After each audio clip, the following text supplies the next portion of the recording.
မင်္ဂလာပါ One Piece Chapter 179ရဲ့အစမှာတော့ရှန်တယောက်ဟာလွန်ခဲ့တဲ့14နှစ်က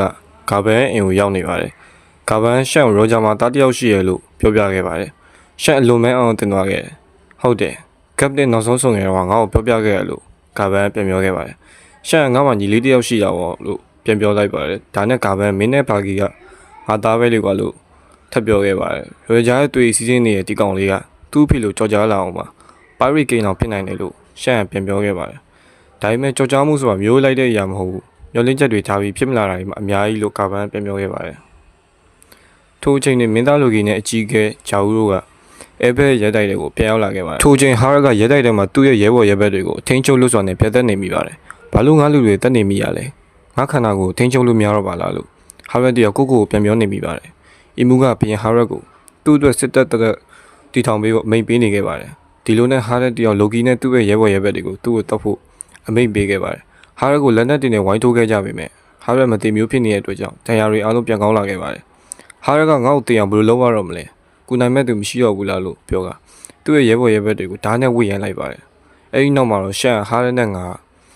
Grade 1လို့ခေါ်တဲ့လူကိုတစ္ဆာခံမှု Holy Land နဲ့ချိတ်ဆက်တာလို့ဂါဘန်ကိုပြောနေခဲ့ပါတယ်။ဒါကရှယ်လို့ကိုဗစ်နဲ့ဆိုတာပဲ။ငါတို့သူ့ရဲ့ area ထဲမှာဆိုရင်ဘလို့မှမလွတ်မြောက်နိုင်ဘူး။ဒါဆောင်ရမ်းမိုက်တဲ့အစွမ်းကြီးပဲလို့ရှန်ကပြောလိုက်ပါတယ်။ဖူးနိုင်တယောက်ဆွမ်းကသူ့ကိုလူသားတယောက်ထက်တာမမှုမျိုးပေးပြီး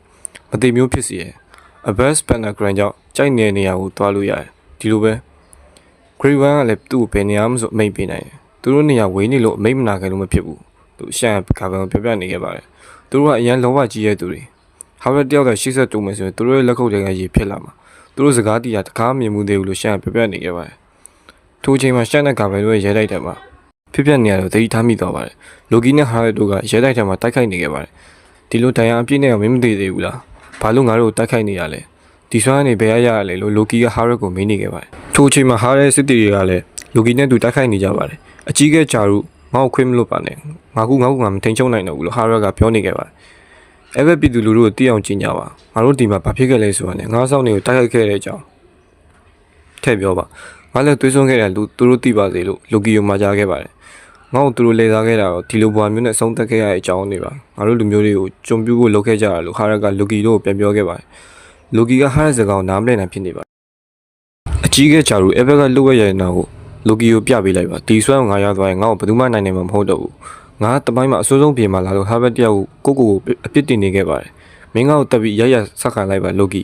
ငါ့ကိုတက်ပြီးပြည်သူတွေတူရကောင်ဖြစ်ပေးပါလို့ဟာဘက်တယောက်လိုကီကိုတောင်းပန်နေခဲ့ပါတယ်ထိုအချိန်မှာဟာရက်ကလိုကီနဲ့ဂျာရူ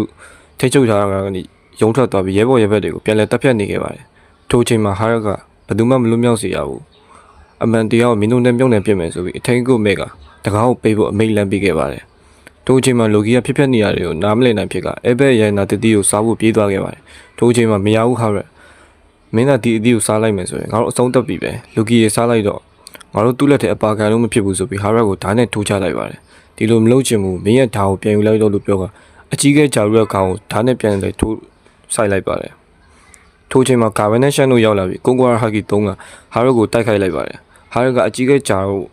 ဓာတ်နဲ့ထိုးခဲ့ပေမဲ့အကာအကွယ်ကြောင့်မတည်ခဲ့ပါဘူးရှန်နဲ့ဂါဘန်တို့ကခုတ်ချက်ကြောင့်တရားရနေဟာရက်ကိုဖျောင်းဖျနေခဲ့ပါတယ်